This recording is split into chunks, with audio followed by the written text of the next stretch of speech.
It's the best bourbon of 2023.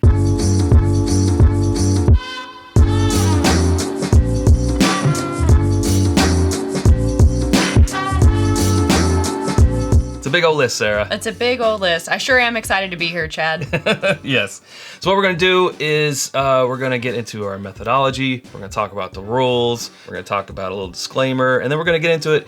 So if you want to skip around. Right. You can skip around using the chapter marks below. There are quite a bit of little chunks of information, background, if you will, Sure. to get into before we start our list. Yeah, so if you want to skip around, go ahead. Do it. But you're going to miss a little bit here. You will. First, we want to get into our methodology, how we did this. Throughout 2023, we kind of made notes. Yeah, we earmark some things, if you will. Earmarked some things of what we'd want to go into our blind best of the year contention.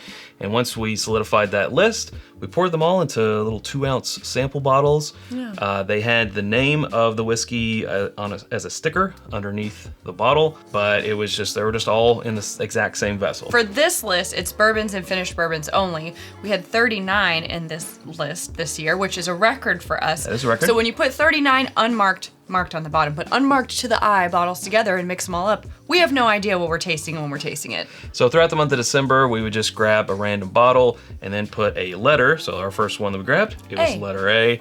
Then we would go and we would score it out of 4 categories. We had nose, palate, mouthfeel, and finish. 100 possible points, so 25 points per category. Things like price and availability were not factored in as a score because these were blind. How could we know? So we wouldn't have that information. But we will update this list later, take that into consideration, and present you with a new list in a later episode where we Yes. do rank them based on that. Yes, coming very soon. And just like in previous years, we did include 5 staples, or what we call our benchmark bourbons, to put into this list. Readily available things that are on the shelf, should be for everybody, to just kind of use as a measuring stick for some of these really fancy bottles. Yeah, one of them actually was benchmark. Benchmark full but, proof, that's, right? Yeah, staples, things that, the community kind of agrees are very well reviewed staples. Good value stuff. So after all 39 whiskeys were scored and ranked, we took my score, your score, and then averaged them to get the average score. And that's how that works. Yeah. But we didn't stop there because we're doing these, in a vacuum, one at a time. And Throughout a month's time. Yeah. Yeah. So you never know how you're gonna feel on a given day. So we use that list as kind of a guideline. Then we take our top 12 and we do a blind flight. Again, not all at the same time, but we break it up into chunks just to make sure that we agree that things are still tasting like how we rank them. And some things do shift around in that time. A few things stayed the same. You know what didn't shift? Our number one whiskey on paper, as far as scored, stayed the same as when we started tasting things back to back. That's right. And now for the rules. These whiskeys had to be released within the calendar year of 2023 and also be denoted with a batch name or something that solidified it as a 2023 release. Just because we can't have I love E.H. Taylor small batch, that should go into the running, but how will we know if it was... You can't just say I bought the bottle in 2023, ergo Yeah. it's a 2023 release. No. Without getting into laser codes, because no one who goes into the liquor store wants to carry a magnifying glass with Right. them Most people. to figure that out, and neither do we. As I mentioned before, the whiskeys included must be bourbon or finished bourbon only. We'll have a separate episode about ryes coming soon. Single barrel picks from stores or clubs are not eligible for our ranking due to their low number of bottles available. Whiskeys that were shared with us in sample form were up for consideration, as long as we thought it was worthy to go into the blind. Yeah, and we did that because the whiskey community is sort of built around sharing samples with each other. The best thing that you may have tried all year might have come from your friend who gave you a little sample of it or brought a bottle over for a bourbon night or something. Yeah, so as long as we had 2 ounces to score, Yes. it was permitted. To score and rank, that's what we needed. And now for everyone's favorite time, that one last little disclaimer before we get into this list. Chad? Yeah. Tell 'em. The goal of this episode is to show what we feel is the best bourbon or finished bourbon of the year That we tasted. without any caveats except the few that we listed before.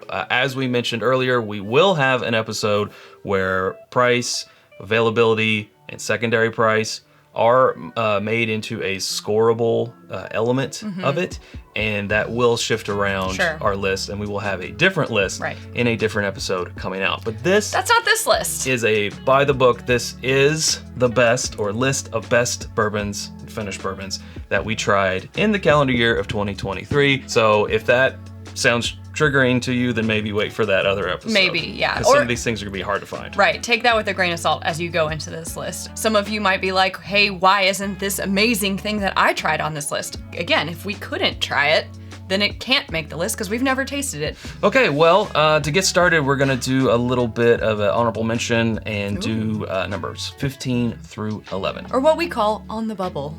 At number 15 is one of those staple bourbons that we mentioned earlier. It's Benchmark Foolproof. At number 14, another staple bourbon coming in with Four Roses Small Batch Select. Number 13 brings us Wild Turkey Generations. At number 12, we have the Yellowstone Limited Edition 2023. And just missing the top 10, at number 11, it's 13th Colony Double Oaked. I really love that 13th Colony Double Oak, but it is oak, you know? Yes, it is. It is just punch of oak to the face. You gotta love the oak. You don't love the when oak. you're doing an average scoring system, if you have one person that's not as much of an oak fan. Let's be honest, if it hadn't been for me, that probably would have broke your top 10. Yeah, but crazy things to talk about real quickly, Sarah. 2 of our staples are in that 15 and 14 spot, and then the next one was Wild Turkey Generations, a $450 MSRP Wild bottle. turkey. Yeah, so there you go. It puts things in perspective. It does. Yeah. Let's get into it with number 10. Elijah Craig Barrel Proof C923. Not a huge surprise. To some, it might be that it's 10th instead of more in Higher. the middle of the pack. But Yeah.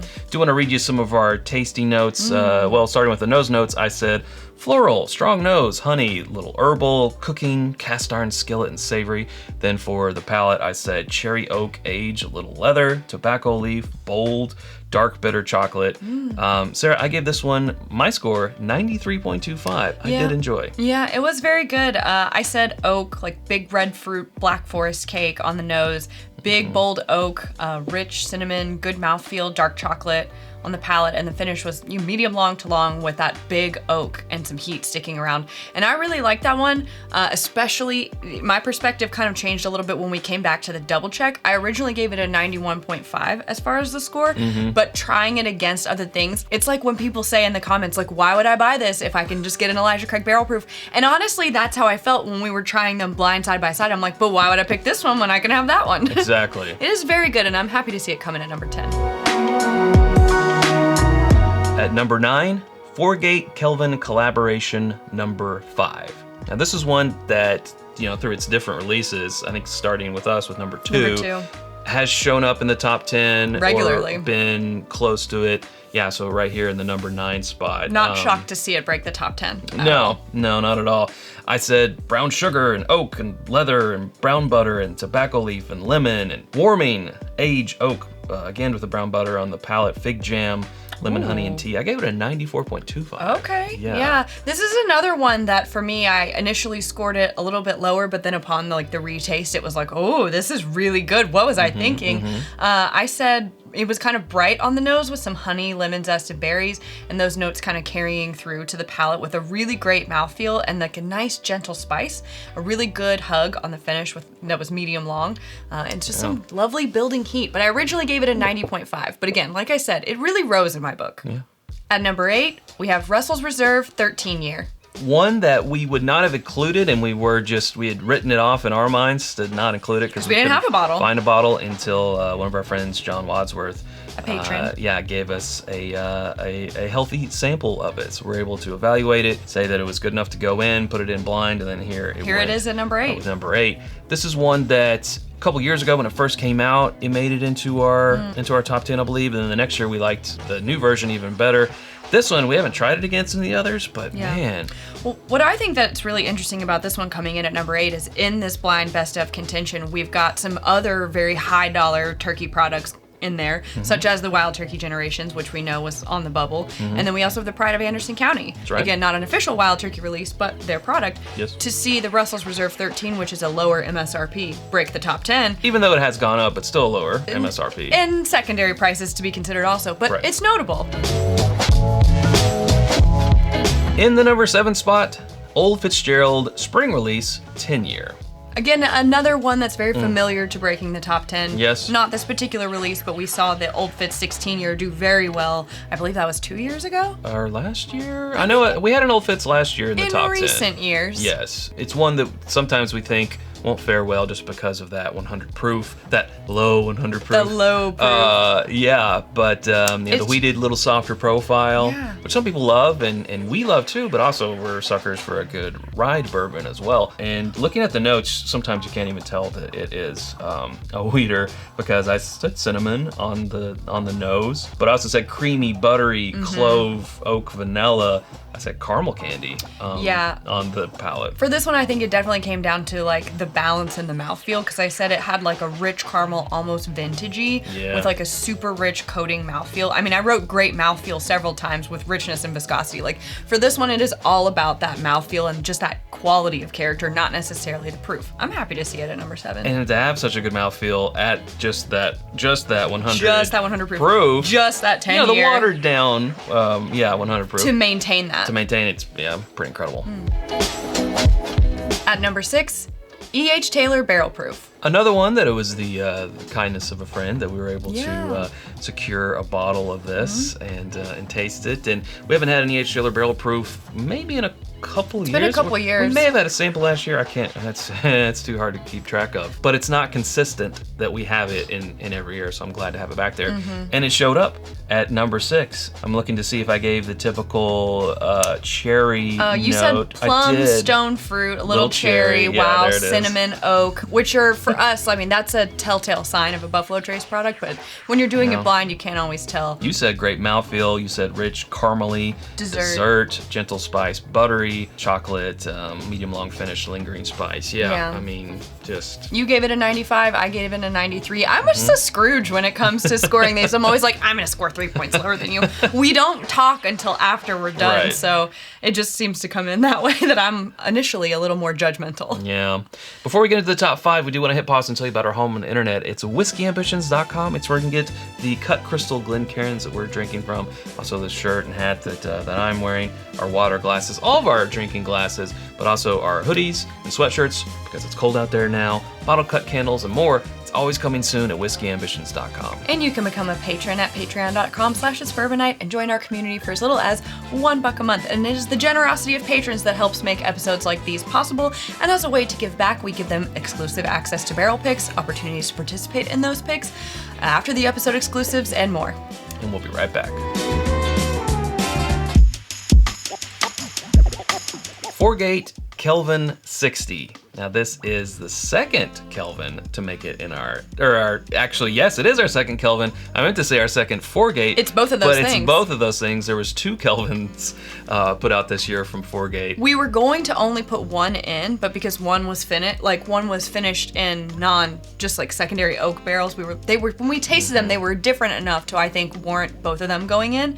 And I'm really glad that we did that now, because it's cool to see them both come in the top 10. Yeah, they're actually on a live. You can go back and watch us trying to decide which one we wanted to put in, and then just being like, they're both great, so let's put them both in. They're both really good. That's what we did. A couple of notes here on the nose. I said a little nutty, fig jam, plum. Down the palate, I said dark with an exclamation point, high proof, mouthfeel plus. So coating, sharp, black pepper, stays on the palate and lips. Also goes into the chest. Woo! You know what's getting hot? Goodness. Plum, sugars, oak, and age 95.5 is what I scored it. Okay. I said on the nose, rich syrup, medium oak, delicate floral, and citrus zest. On the palate, I said it was punchy with big, bold oak and tobacco char notes. Great coating, like a coating mouthfeel. Tobacco and char on the finish with oak lingering with a big hug and a long finish, and I gave it a 93. Wow, okay. Not too far off on that one. Still behind you on the points, but I did like that one. At number 4, the James B. Beam Distiller's Share Campus Blend. Now this is another one that was sort of a late addition. Wasn't really expecting to put this one in. If you don't know this, and I'm not sure if it was exclusive to the barreled and boxed. I think it was Jim at the Beam. distillery. Yeah, I think also at the distillery. So a couple different ways to get out there. So we thought it was good enough to include, and obviously good enough taste-wise to And include. Obviously it was good enough to include because it came in at number 4. If you're not familiar with it, it is the 3 Hardin's Creek offerings, the Claremont, Boston, and Frankfurt blended together. I think it's heaviest in the Boston, but also Claremont and the Frankfurt. Blended together, 3 17-year-olds It's good stuff. And it obviously was better than the Boston alone because we had that in here and it didn't chart. One of the few this year that we both gave the same score. Yes, we both scored it a 95 on the dot. I said it was atmospheric, okay. Which I think is a great note. It makes you feel like you're somewhere else. Sure. With rich oak, tobacco, berries, hints of spice and leather, brown sugar, and then on the palate, a lot of oak up front with a semi-oily mouthfeel. The age really coming through and a building heat,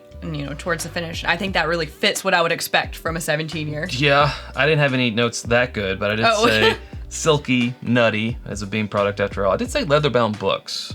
Which I think is an atmospheric thing. And I also put musk. There's a musk Also about it. And then wrote excellent. Yeah. Sometimes you just know, You know when you know. You don't need words, you just know.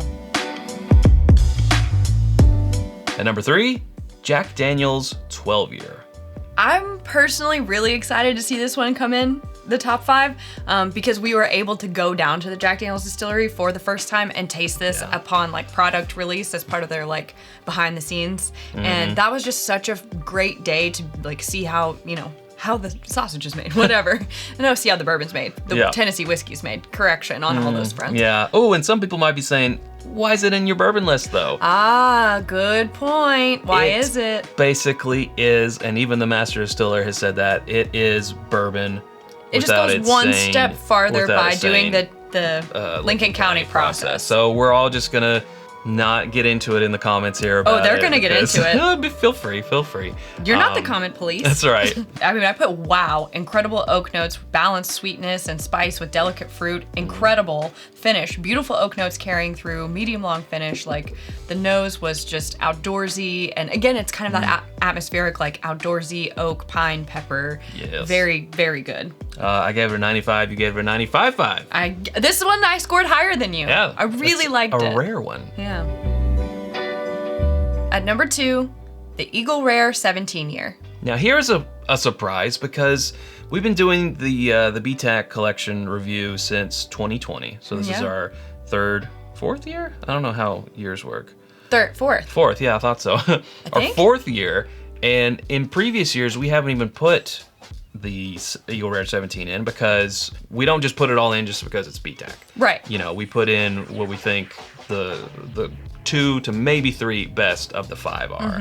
And this one was so good. For sure in. I mean, you could watch that episode and for me, I think I was I don't know, this one might be number 1. It was high. Yeah. For me. Number 2. Here it is at number 2. I mean, I know some people are going to be a little cranky about that. Because it's a BTAC. But hey, if they're going to be out there in the world as marketed that good and talked about as that good, it better deliver. And blind out of almost 40. Yeah. It did, I'm really surprised because I've been a little bit let down, but that's, when you're holding BTAC to a very high bar, obviously. As it should be. A little let down by the Eagle Rare 17-year in the past. So just having it be in here blind and it come in second, very well. This is one that did benefit, I should say, from that double check. Yeah, we're from that tasting double check. things back to back. I think it was originally 3rd, and then it moved up just by Moved up one spot, tasting them side by side.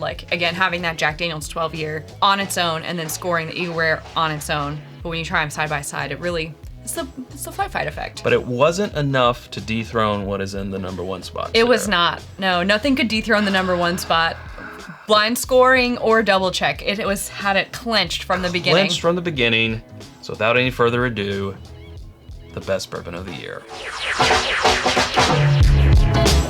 At number 1, George T. Stagg. Who's upset? Who's excited? I don't know. Who's shocked? What were the odds? What were the odds in Vegas? I mean, let's be honest. It's probably was the favorite, right? It was probably one of the favorites. If you were betting, this would be one of the favorites. Well, especially after I think Fred Minnick put this as his number 1. Oh, did he? So once he put it as his number 1, the odds, were you wouldn't bet on that horse because they wouldn't pay anything, basically. Yeah, that's true. Again, we did it blind, so we did not know. I gave this one a 97.75. When I'm talking near perfect.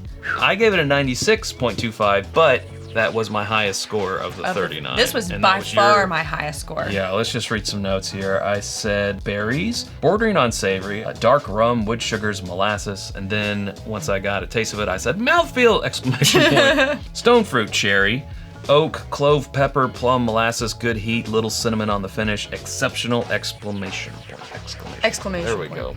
I said on the nose, big, ripe red fruit and spice, clove and pepper, orange zest. And then on the palate, I said big and bold, like again, that juicy, ripe fruit.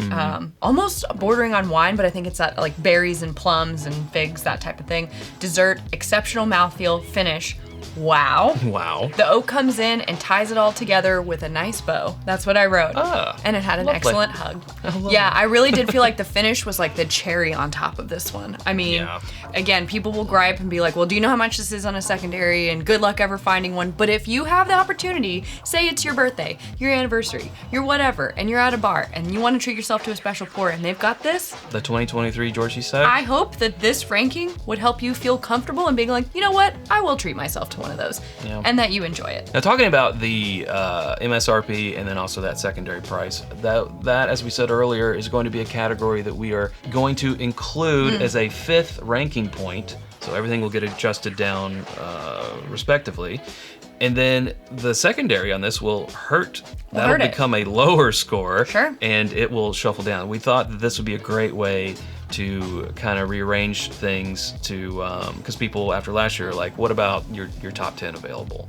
Or value. If it is still a value though, even at a high price, if it's amazing, it could still be a value. So that's why we're wanting to sort of re-rank things and come out with another list. You're gonna see things we didn't talk about on this list make their way up there because that value score that it'll be assigned will have a rise. Yeah, we'll elevate it for We just sure. want to, look at it through all the different lenses. Exactly. So look forward to that. Look forward to our best rise of the year. That is a completely different blind ranking system that we're currently working on right now. And then if people want that analysis show breakdown, I know we did some of it in this episode with the 15 through 11, the on the bubble stuff. But we've done it before. Yeah, but if you want more of a deep dive into the analytics, the scores, all that jazz, let us know and we'll do a breakdown video as well. But that's where we better leave it. For the year. Happy New Year. Subscribe to us already. Do so by clicking right up here. There's suggestions of other videos down here. Hope to see you over there in one of those. And in 2024. Thanks, Sarah. Thanks, Chad. All right, we'll see you all next year. Until then, drink more bourbon.